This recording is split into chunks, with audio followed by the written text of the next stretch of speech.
anonymous 911 call about a strange, foul odor leads police to an abandoned apartment in Decatur, Georgia. But what they find inside is so gruesome, it sends shockwaves through the entire community.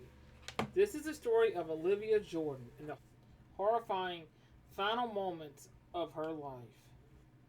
What's worse than a child's cry that no one hears? For 7-year-old Alivia Jordan, it was the crushing silence that followed.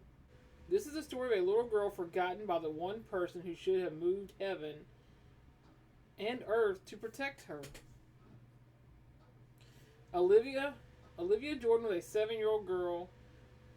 Her family described as happy and precious, with a huge smile that could light up any room. But she also faced some really big challenges. Alivia had autism and suffered from seizures because of cerebral palsy, meaning she was completely dependent on her mother for everything. That vulnerability was portrayed in the most horrific way imaginable. On June 25th, 2023, after a neighbor reported a horrible smell, officers entered the vacant apartment. Tucked away in a bedroom closet, they found Alivia's tiny, mummified remains. Investigators quickly figured out the apartment's last tenant was Alivia's 29-year-old mother, Alondra Hobbs, who had just moved out months earlier. When police questioned her, she confessed to the unthinkable. She admitted that sometime between late February and March of 2023, she had strapped her daughter into a stroller, pushed her into the bedroom closet, and just walked away, leaving her all alone in the apartment to die. Dear mercy almighty. That is horrific for that little girl to sit there strapped in, probably screaming for help, crying, thirsty, hungry, and no one came, leaving her all alone in the apartment to die. The cause of death was determined to be starvation and dehydration. As District Attorney Sherry Boston later put it, it was a slow, painful, and lonely death. A dead body. They say it's a dead body in the closet. Y'all been to check? No. The guy got out the car and said, "Hey man, you need to go down there, apartment 27, building 2815. I said, "What the problem?" Yeah. This is our third time out here because I checked it myself earlier.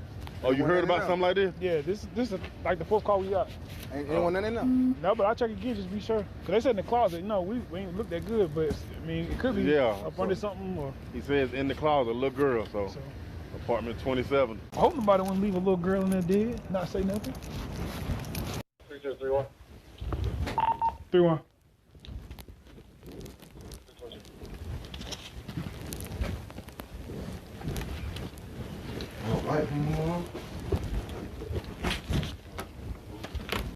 She in there.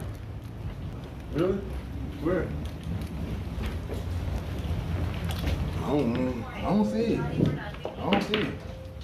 You see it? That's in that black bag? No, she on top. It's so decayed you can't tell. Oh, that's that. But you can see the hair.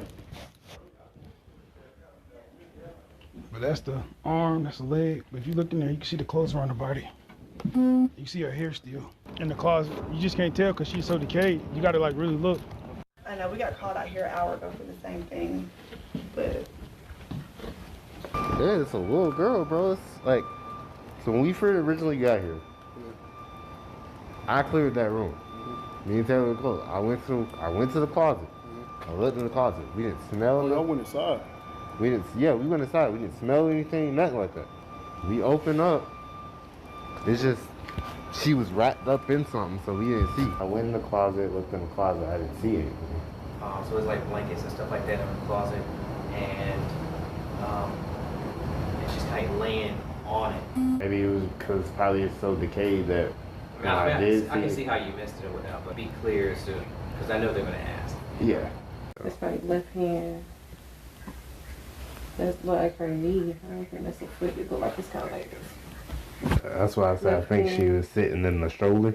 It do. It look like she was. And then when she passed, she slumped over. Well, I just hope she ain't suffer. So how did you leave? Is this because when I left out the door, I left her in her stroller with the food or whatever. I shut the door, not the closet door, the room door. The bedroom door. Yes. Okay. And I took off. I locked the door and I took off. But as far as where's that key at now? Do you still have that key? No, I don't. I don't have that key at all. And I know I had asked her, I was like, where's Alivia? Because I watched all three, and she was like, oh, she's down south in Albany with her paternal grandmother. Well, she didn't say paternal, but with her grandma and her dad. Yeah. And my sister shouldn't need an angry face. So the other sister, we draw an angry face? Yeah. Skeleton. It's a skeleton. Yeah, in the dark. In the dark? What's a skeleton in the dark? Because I feel sad. You feel sad? Mm-hmm. Well, you said something about a skeleton in the dark. Who's the skeleton in the dark? The pink one. The pink one? The pink skeleton. Skeleton in the dark. My mama said don't mess with my toy because I get a wet in her back. Mommy said don't mess with the toys because you get a what? A whooping. A whooping, okay. You stop playing dumb like you don't know what happened to your damn oldest daughter. Your special needs oldest daughter. I know she's autistic. So tell me what happened in that apartment. I can't tell you besides I left her. You left her in that apartment alone? No, with Cameron. Just be clear, you left the door locked. Left the door to your apartment locked. You shut the bedroom door, and you said you locked it, and you said you locked the key. Yeah. Is there any chance that she was dead before you left the house? Was she injured in any way? No. Towels blocking the door. You know what I'm talking about? I know I shut the door, but as far as towels, I never did put anything in front of the door because I know I didn't want her to get air. I shut the door, not the closet door, the room door. The bedroom door? Yes. Okay. And I took off. I locked the door and I took off. But as far as where's that key at now? Do you still have that key? No, I don't. Okay. I don't have that key at all. That's why I haven't went back there. When you left, the dude that took you to the brother's house, he was there when you left your daughter? He didn't know nothing about her. I didn't tell him. He came in the apartment? How many bags did you take with you when you left? Or you and Hope? I didn't take anything because I didn't plan on spending the night, so everything I had to start off first, so I had to buy things. Did you come back after you left that time? I didn't. Okay, so when you left Olivia, you weren't planning on coming back at all? No, because I didn't have no way. Like, I hate this happening, but Cameron messed me up so bad. The things that he did, to my daughter is the reason why I started reacting and doing things back. You feel me? I was deeply in love with him, so whatever he told me to do, I did it. And it will be certain times where he will f Olivia up so bad, not me. He'll have his moments where he'll f Olivia up so bad to the point, if it's church time or we got to step out, we got to lie to his family and say, oh, we not coming. You feel me? Because she fucked up and he want to give it a healing process to heal. It's going to help you, but you're not telling me anything that I can prove. Besides them iPhones, everything is in the iPhones that Alonzo stole.